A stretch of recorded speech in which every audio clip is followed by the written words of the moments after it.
Student, good morning all of you. आज आप लोग को एक जबरदस्त ट्रिक बताने वाले हैं जो a प्लस बी का पावर 1, a प्लस बी का whole square, a plus B का पावर होल क्यूब कैसे यानी कि जल्दी से सोल्व करेंगे। तो देखिए a प्लस बी पर पावर 1 है तो इसको तो सबसे पहले एक बार लिखना है a plus B. a plus B का होल स्क्वायर क्या करेंगे, तो यहाँ देखिए a प्लस बी पर पावर 1 है तो यहाँ a पर पावर 1 और b पर पावर 1। दूसरा चीज देखना है क्या कि पावर 1 है तो 2 टर्म है, पावर 2 है तो 3 टर्म होगा, पावर 3 रहेगा तो 4 टर्म होगा, पावर 4 है तो 5 टर्म होगा और पावर 5 है तो 6 टर्म होगा।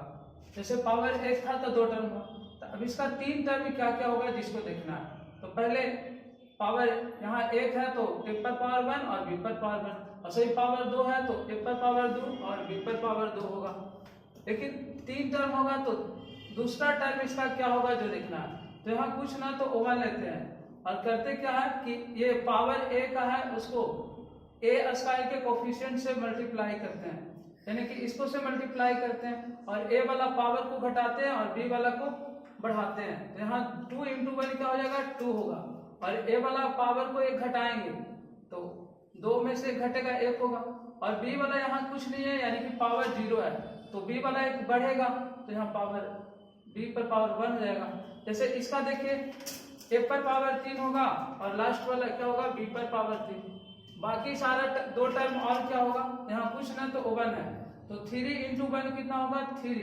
a वाला पावर 1 घटाना है तो a पर पावर 2 हो जाएगा घट करके, और b वाला 1 बढ़ाएंगे तो b पर पावर 1 होगा।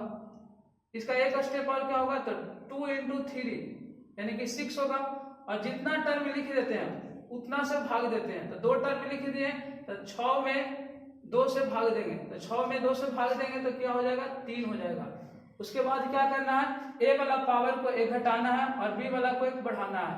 तो a पर पावर क्या हो जाएगा घटेगा 1 तो 1 बचेगा, और b वाला 1 बढ़ेगा तो 2 हो जाएगा।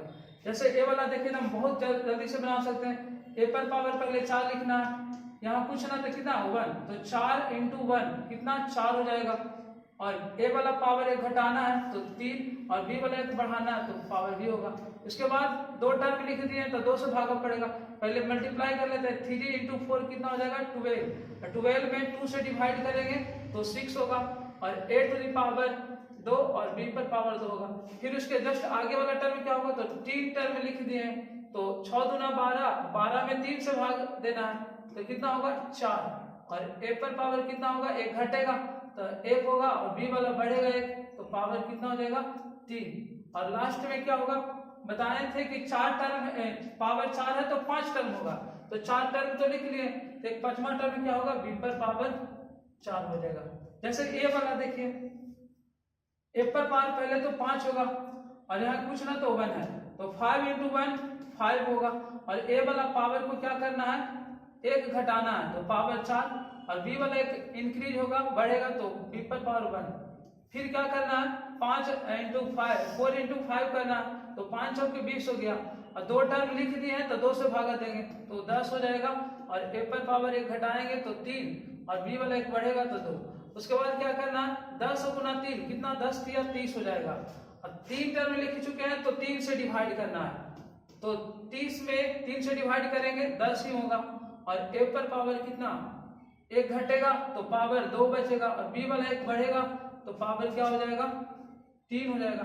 हमेशा यानी कि ये ध्यान देना है कि a और b का पावर का योगफल 5 होना चाहिए। जैसे यहाँ अगर इसमें जोड़ेंगे तो 3 1 4, यहाँ पावर 4, जितना पावर होता है उतना हमेशा हर टर्म में यानी कि पावर को ऐड करके होना चाहिए।